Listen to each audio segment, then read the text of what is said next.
Hola, soy Edgar Gómez y esto es Ron con Clase.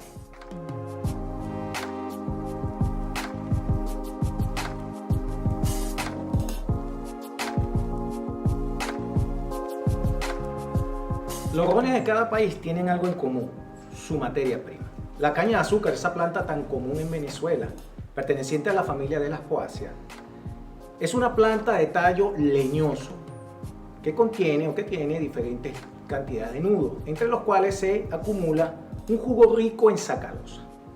La caña de azúcar, ajena al nuevo continente, llega durante el segundo viaje de Cristóbal Colón, teniendo su primer contacto en la isla La Española, lo que hoy es República Dominicana y Haití. Existen datos confiables que aseguran que la caña de azúcar ya se cultivaba en Venezuela para el año 1578. Esto mencionado en una carta geográfica de la ciudad del Tocuyo. La caña de azúcar encontró en Venezuela condiciones ideales para su desarrollo, lo que provocó que las áreas azucareras florecieran y se extendieran durante el siglo XVIII. Le preguntamos al maestro ronero, ¿cuáles son esas condiciones que necesita la caña de azúcar y que encuentra en Venezuela para poder crecer, desarrollarse y florecer de la forma en la que la hace aquí en este país? Mira, una de las virtudes de la caña para crecer, es decir, o mejor dicho, para alcanzar esas virtudes de muy buena calidad, es estar en entornos de mucha luminosidad. Si se habla de que la caña es uno de los productos que mayor cantidad de calorías puede absorber manifestada a través de la sacarosa. Entonces estamos hablando de que nos ubicamos como país muy cercano a lo que es la línea ecuatorial, a esa línea que separa el hemisferio norte del hemisferio sur. Y cuando estamos hablando de ubicarnos allí, estamos hablando de una radiación solar muy intensa, lo que ayuda a esa creación de biomasa y unas características específicas. A eso suma un suelo rico en minerales, arcilloso, que permite la percolación, y donde los cañamelares, aunque la extensión del país es larga, pero se concentran fundamentalmente hacia la región centro-occidental, el 80%, donde sabemos que también hay unas estaciones de pluviometría según las lluvias y la sequía, que ayudan de manera muy favorable al crecimiento. Entonces tenemos una condición geográfica que hace que la caña de azúcar sea parte de la industria agrícola más longeva del país. Eso quiere decir que hay unas condiciones y un entorno y además un recurso humano experto en lo que es esa tradición de país cañicultor, que al final también es parte de lo que es la industria del ron. Así es. Maestro, en Venezuela se elaboran rones industriales, es decir, rones que se preparan o se elaboran a partir de la fermentación de la melaza. ¿Qué es la melaza y cómo se obtiene?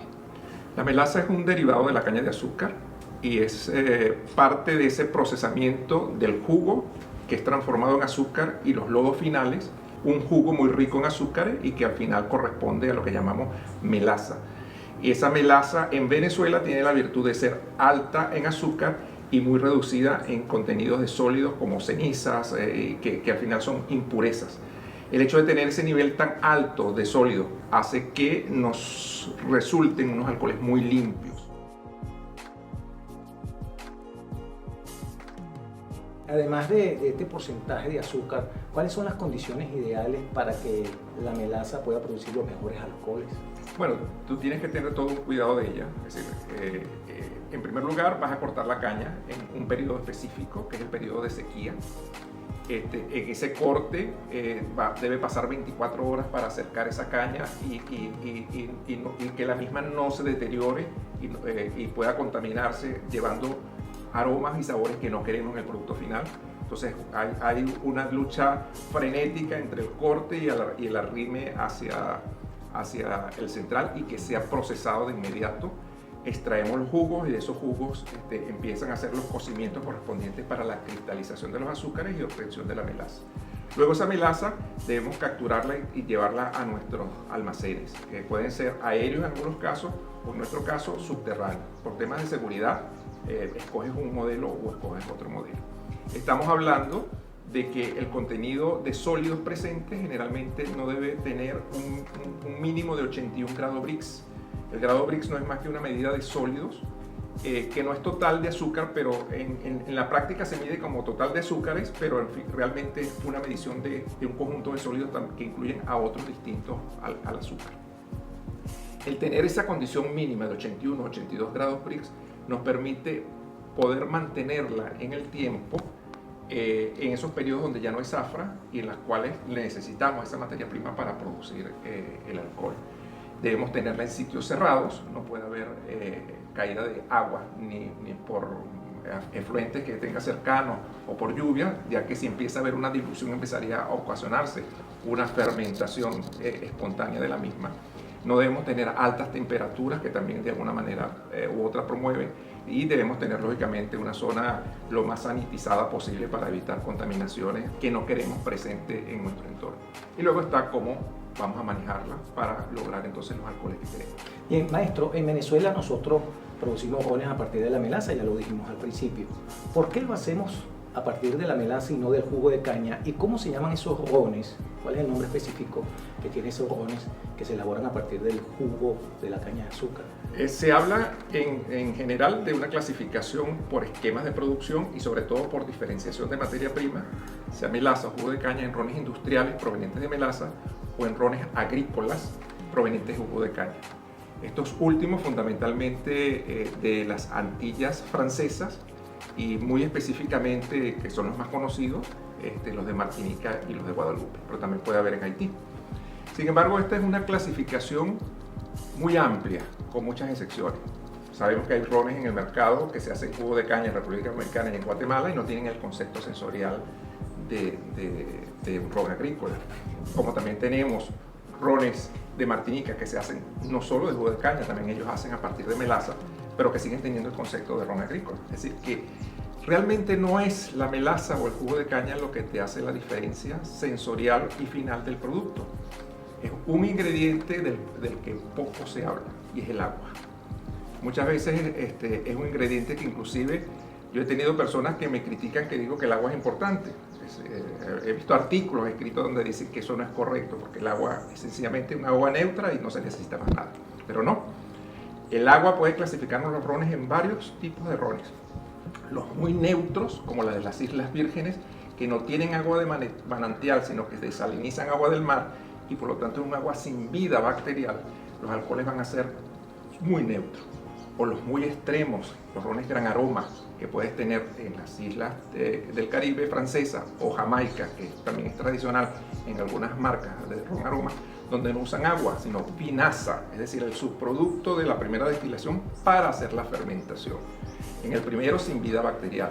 En el último que te estoy diciendo, en el extremo, excesiva vida bacterial, inclusive viva o muerta.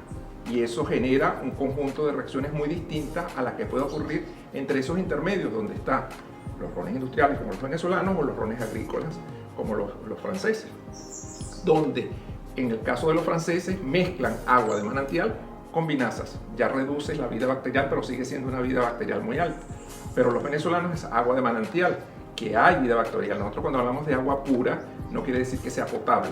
Es agua pura para nuestro proceso, donde la vida bacterial es mínima, pero suficiente como para darnos unas reacciones colaterales distintas al protagonista, que es la levadura, para que dé los aromas que nosotros estamos buscando. Entonces, esas diferencias están dadas fundamentalmente en el proceso de fermentación por la calidad de ese ingrediente que nadie normalmente habla, pero que realmente marca estilos en el mundo de cómo producir este ron, como es el agua. En el caso venezolano, específicamente las marcas que trabajo, Cacique y Pampero, tomamos aguas subterráneas, de ríos subterráneos, manantiales que nacen en el Parque Nacional Terepaima. ¿Y dónde está el Parque Nacional Terepaima? Atrás de la planta, en las montañas cercanas, es decir, el nacimiento. Y de hecho, yo lo he buscado desde el punto de vista de latitud y longitud. Estamos, pero alineados. En latitud estamos en los 10 grados 17 minutos, la única diferencia es la longitud, pero a muy pocos kilómetros del nacimiento de unas aguas, es decir, que son aguas muy puras, pero lógicamente han corrido subterráneamente y hay cierta vida bacterial presente.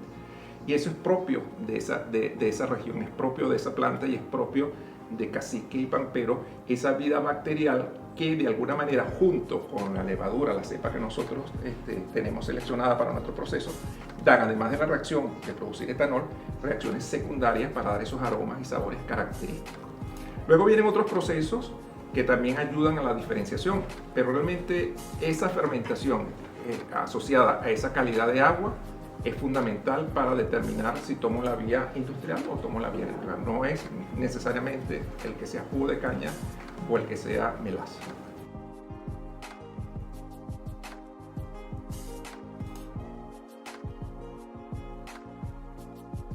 La fermentación alcohólica comenzó a desarrollarse sobre base firme en la primera parte del siglo XIX, siendo los trabajos más reconocidos los realizados por Pasteur. La palabra deriva del latín febere, quizás por esta ebullición, ese burbujeo que se observa durante el proceso. En la fermentación, como ya lo dijo el maestro, el trabajo más importante lo realizan las levaduras, empleadas para obtener la mayor cantidad de alcohol posible, alcohol etílico, y por supuesto obtener el perfil del ron deseado. Ahora, ¿cuál es la levadura que utiliza el maestro ronero para fermentar la melaza en su ron? Mira, la levadura es muy común en todos los productores y es un estilo específico. Vamos a ver si me recuerdo el nombre técnico, que siempre lo digo, pero está por la Saccharomyces cerevisiae. Me cuesta ese término. Pero dentro de ella tú desarrollas cepas, es decir, y esas cepas están desarrolladas para el entorno específico donde va a desenvolverse. ¿Por qué? Porque es un microorganismo, es un organismo vivo que va a hacer de alguna manera el trabajo de convertir ese material azucarado en etanol. Sin embargo, dependiendo de cómo controles tú ese entorno y qué condiciones deja ese entorno, él te va a dar un rendimiento y vas a tener una eficiencia. Ya de por sí la eficiencia nunca va a ser del 100%, porque como lo he dicho, Pasteur define por naturalidad del proceso máximo un 95%. Pero después está el tema temperatura, después está el tema vida bacteriológica presente, como te comentaba con el agua. Luego está el tema de nutrientes que puedas agregar a tu proceso, los niveles de oxigenación que puedas tener en la cuba de fermentación y cómo quieras controlar todo ese proceso. Todo eso hace que puedas ir acercándote a esa eficiencia ideal del 95%, que es esquiva, pero que todos queremos porque al final es un tema, no solo es un tema de aromas, es un tema de costos también cuando llevamos esto al resultado final. Entonces, tenemos una cepa desarrollada desde hace muchas décadas que replicamos cada vez que vamos a iniciar nuestros procesos. Desde a nivel de laboratorio se toma una pequeña cantidad que se coloca en el Ermeyer de 500 mililitros y vas alimentando con levadura y vas oxigenando, porque si tu proceso de fermentación inicial de levadura con melaza es en presencia de oxigenación, el camino o la ruta que vas a tomar es la de multiplicarte y empiezas a crecer, y en pocas horas vas a pasar de esos 500 mililitros a un envase de 1 litro, a un envase de 5 litros, hasta que en una semana tienes una cuba de 5.000 litros de levadura, que es la que vas a llevar posteriormente a tus procesos de elaboración. Maestro, pero la materia prima, la melaza, antes de pasar a la cuba de fermentación, hay que prepararla para que las levaduras puedan trabajar de forma eficiente. Cuando estás hablando de melazas de muy baja calidad, tienes que hacer tratamientos previos de limpieza, de centrifugación, de reposo, de clarificación. La melaza venezolana tiene un nivel de calidad tan alto, de riqueza en azúcar y vida microbiológica tan baja, tan adecuada a nuestro proceso, que tomamos la melaza directamente a nuestro proceso, una filtración simple mezclada con agua en la línea y va cayendo al tanque de fermentación. No hay pretratamientos.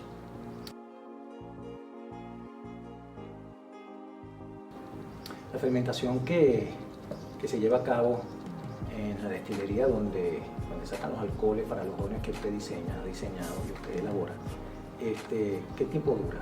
¿Son fermentaciones largas, son fermentaciones cortas, o se hacen fermentaciones en paralelo, largas y cortas? Cuando se habla de fermentaciones cortas y largas, estamos hablando un poco de la calidad del agua y la vida bacterial. Si tus procesos los tienes en control desde el punto de vista de vida de flora bacterial y con el agregado suficiente de levadura, los tiempos deberían durar 24 horas. Cuando tú quieres que sea prolongada, es porque quieres que otra vida bacterial distinta a la levadura actúe y vas a agregar menos levaduras, vas a agregar esa flora bacterial extra para que también haga otro tipo de trabajo distinto a la de formación de etanol, y ahí estás hablando de procesos de 48 horas, 36 horas, o por lo menos en el caso de los rones agrícolas, por legislación y norma de Martinique y Guadalupe, hasta 72 horas máximo. Ahora, leí por ahí que si de repente la intención que tiene el maestro o la marca es de producir alcoholes pesados, varían en los tiempos de fermentación. ¿Esto es cierto? Va a depender de cada maestro cómo lo va a trabajar. Ahí va a tener que jugar entonces con las concentraciones de sus levaduras, porque al final, si quieres alargarlo, lo que tienes que hacer es que o le creas entornos donde compitan con la levadura para que el proceso se alargue, o agregas no la suficiente levadura para que ella requiera más tiempo y ir haciendo el proceso y que vayan ocurriendo otras cosas. Pero generalmente cuando tú quieres un tiempo más largo, no se lo estás dando a la levadura tuya, se lo estás dando a la vida bacterial alterna que hay para que actúe y cree otro tipo de componentes distintos. En nuestros casos no estamos buscando ese tipo de fermentaciones, son fermentaciones cortas de un día aproximadamente. Trabajamos con aguas muy limpias, con una flora bacterial muy reducida y muy limitada a ese recorrido corto que te digo desde la fuente de nacimiento hasta nuestro proceso, y así garantizamos siempre replicar una carga de congenéricos, que son el nombre que se le da a los componentes que se forman en la fermentación, de manera constante y continua a lo largo de nuestro proceso. Perfecto. Nos pregunta una de nuestras seguidores, Blanca Flores, la fermentación es un proceso exotérmico. ¿Cuáles son los factores que deben controlarse durante el proceso de fermentación y si se utilizan o no nutrientes? Sí, es una reacción exotérmica. Se dice reacción exotérmica por hablar de reacción como tal, pero realmente lo que hay es un proceso bioquímico donde la levadura está metabolizando los azúcares, y en ese proceso de metabolización hay consumo y hay liberación de energía. Y esa liberación de energía es superior a la del consumo, por lo tanto vas calentando progresivamente tu mosto de fermentación. Resulta que las levaduras tienen estrés a altas temperaturas y, al igual que las personas, por ser un ser vivo, bajo estrés, bajo presión de trabajo, nadie rinde de la mejor manera. Entonces debemos controlar la temperatura de tal manera de que ese estrés no llegue a afectar los rendimientos que queremos de la levadura. Entonces debemos enfriar nuestro mosto. Para eso hay diferentes modelos que se deciden desde el inicio de la instalación de la planta, porque ya estás hablando de infraestructura. O un serpentín interno que te refrigere internamente el líquido, o una chaqueta que refrigere las paredes del tanque, o un intercambiador de calor hacia el cual tú movilizas el mosto fermentado y lo tienes recirculando y lo estás volviendo a incluir, a llevar a tu tanque o a tu cuba. Entonces hay diferentes maneras de enfriar, pero debes buscar un esquema donde bajes la temperatura de tal manera de que el entorno sea el adecuado.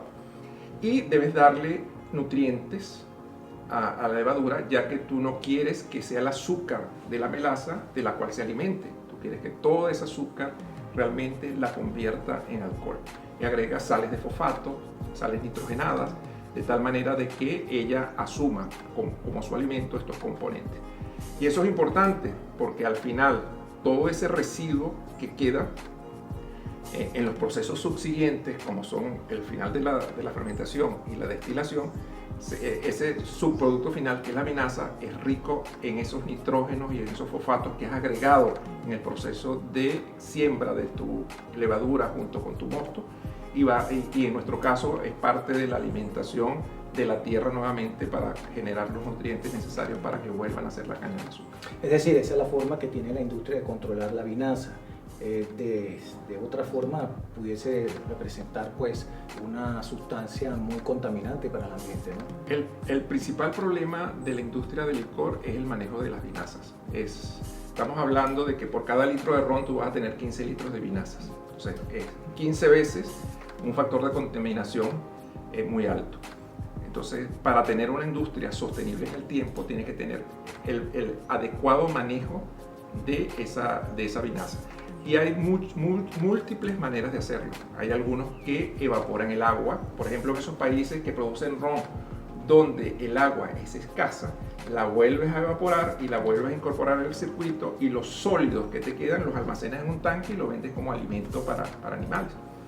En nuestro caso, en la destilería de la miel, donde producimos cacique y pampero, todas estas vinazas tienen un tratamiento previo, pero se canalizan a través de lo que llamamos vinazoductos hacia las tierras aledañas que están en los alrededores de la planta industrial. Y estamos hablando que son haciendas productoras de pasto o son productoras de caña. En el caso de la caña, nuevamente alimenta, irriga y fertiliza la tierra.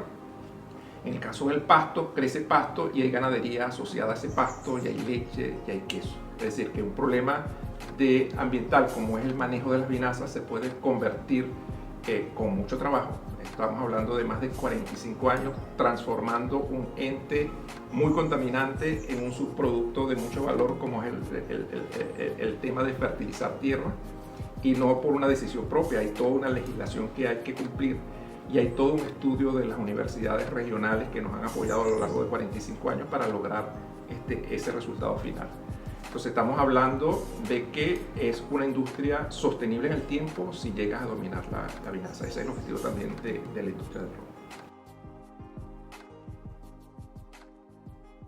Se comenta de que los aromas nacen en la fermentación y que esto se debe en gran parte a los congéneres.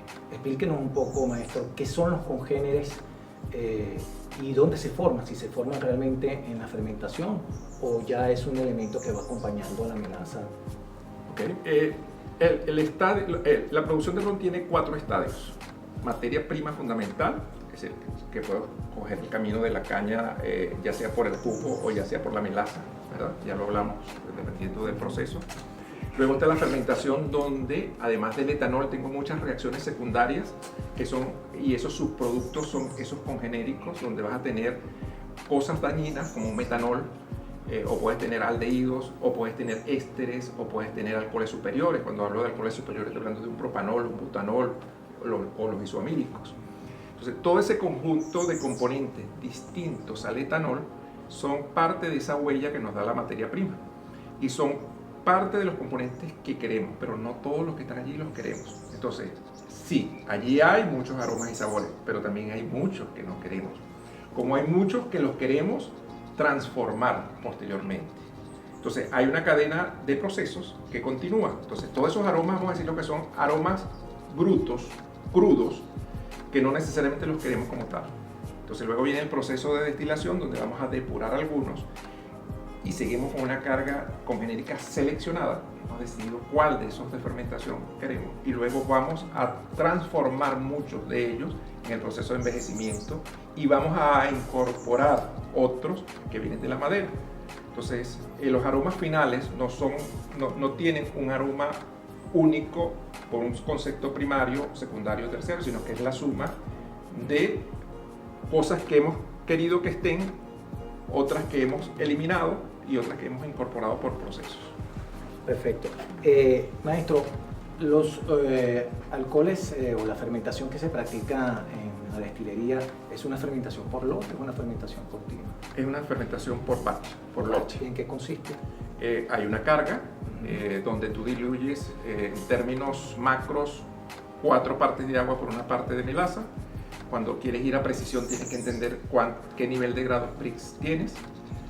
Hay metodologías distintas de hacer una carga. Puede ser diluirla completamente a un nivel de Brix determinado o puedes ir fraccionando y recargando y de esa manera puedes tener diferentes tipos de alcoholes pero también diferentes tipos de rendimientos.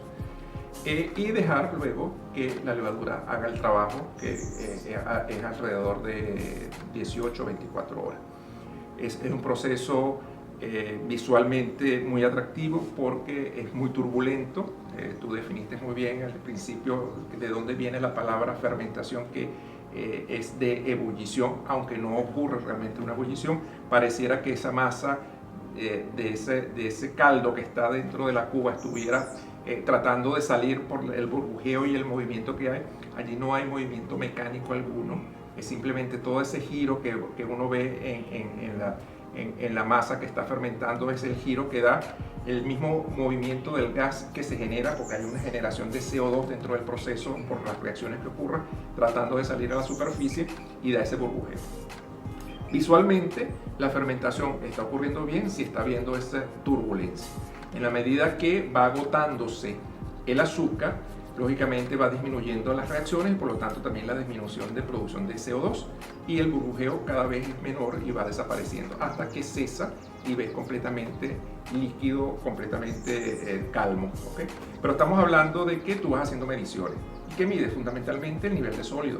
Tú sabes que tienes un nivel de sólidos de azúcar y tienes un nivel de sólidos de otros componentes. En la medida que tú vas midiendo tu nivel de sólidos, él va bajando. Cuando replicas el número, quiere decir ya no hay azúcar, el remanente que hay es el de los otros sólidos que no van a fermentar. Y visualmente ya tienes todo en calma. Haces la prueba, no solamente estás con lo visual, porque puede estar ocurriendo todavía procesos de fermentación y te interesa maximizar tu producción. Claro. Luego que todo ese líquido ha cesado, no debe dejar pasar mucho tiempo, porque al final es una masa orgánica con vida y con no vida presente allí, que va a seguir transformándose y generando componentes que a lo mejor tienen unos olores, unos sabores que tú no quieres. Entonces también tiene unos tiempos limitados para recuperar toda esa masa y llevarla a tu proceso de destilación. Pero esa levadura que está allí presente y que actuó sigue viva y tú la vas a reusar, no la descartas. Hay muchas destilerías que la pasan completamente de destilación, murió y la pierdes.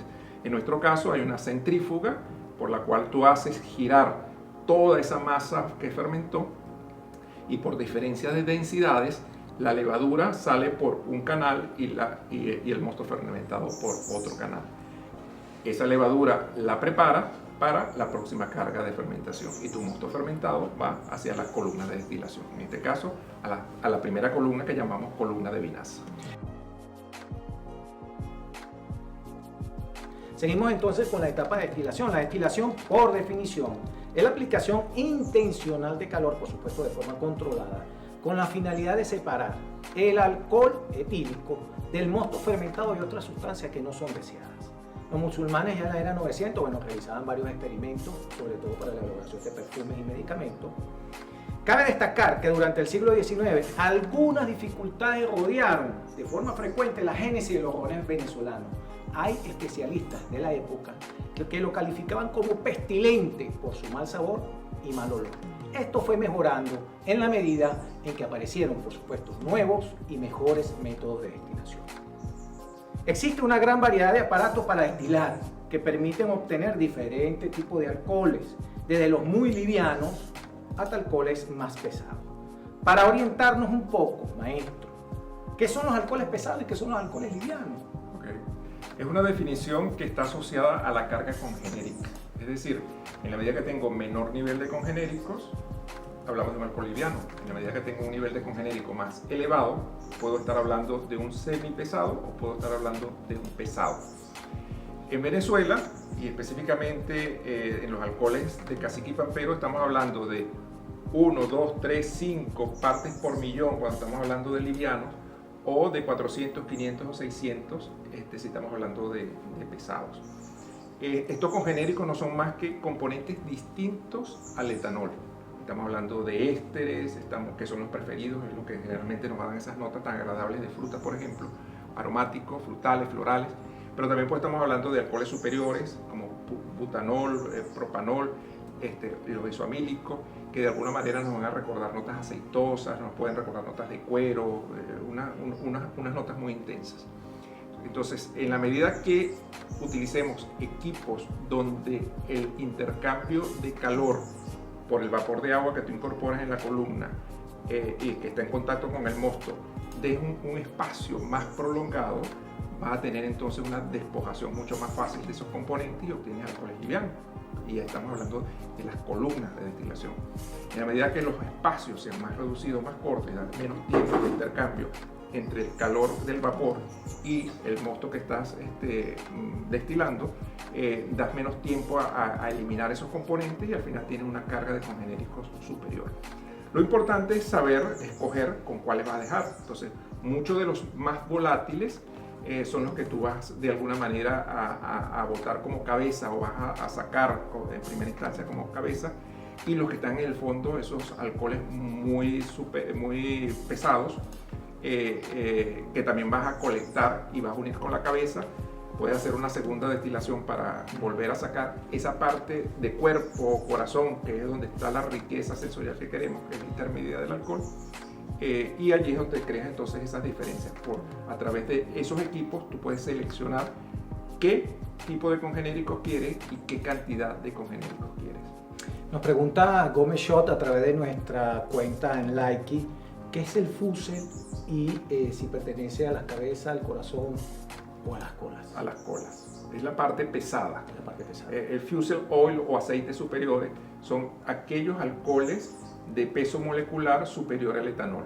Propanol, butanol, pentanol o isoamílicos. Es decir, de esos grupos que van a destilar a temperaturas superiores a la que destila el etanol.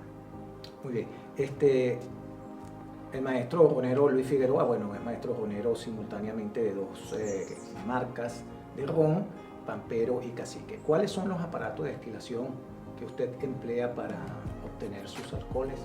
Tenemos alcoholes livianos en 3 tipos de columnas distintas. Tenemos 3 calidades de alcoholes ligeros. Tenemos el equipo Ketelbach, que nos da un alcohol semipesado, el cual mezcla, o mejor dicho, mezcla en su infraestructura una olla con una pequeña columna. Y estamos hablando de ollas artesanales, a partir de las cuales obtenemos los alcoholes pesados. Entonces, para ambas marcas tenemos un total de 6 tipos de alcoholes distintos. Y al hablar de 6 tipos de alcoholes distintos, estoy hablando de 6 niveles de congenéricos en cantidades y en tipos de congenéricos distintos. De aquí podemos deducir que los rones no se producen de un solo tipo de alcohol, y que en la posibilidad de que tú puedas tener mayor variedad de alcoholes, la posibilidad de tener mayor variedad de rones bases se expande.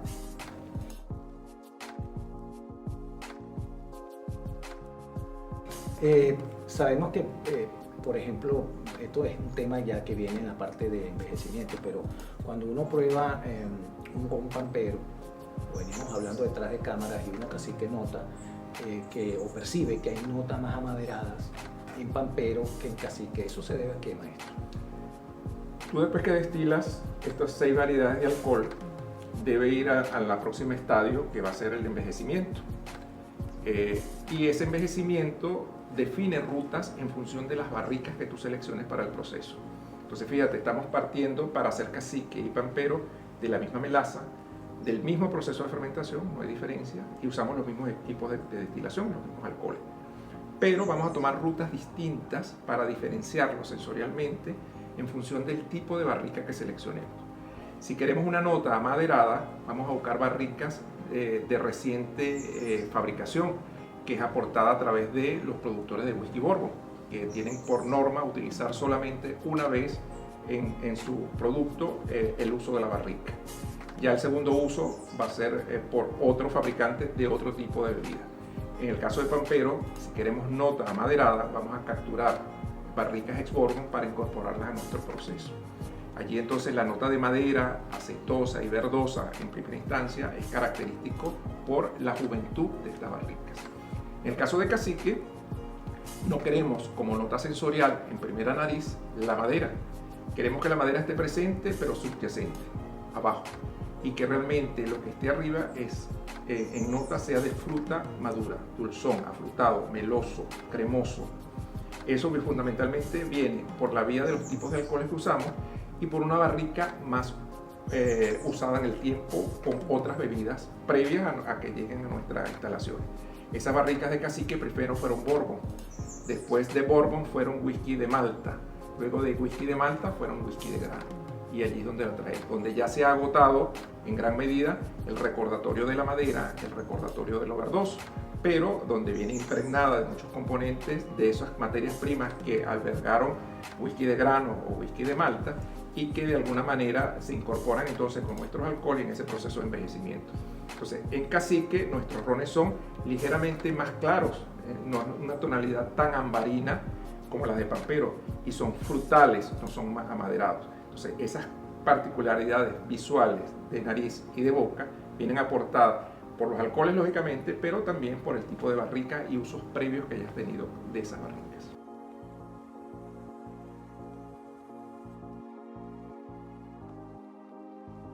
Pero continuaremos hablando sobre el añejamiento y muchísimos temas más con el maestro ronero Luis Figueroa en la próxima tertulia de Ron con Clase. Esperamos que estés disfrutando de esto como lo estamos haciendo nosotros. Te esperamos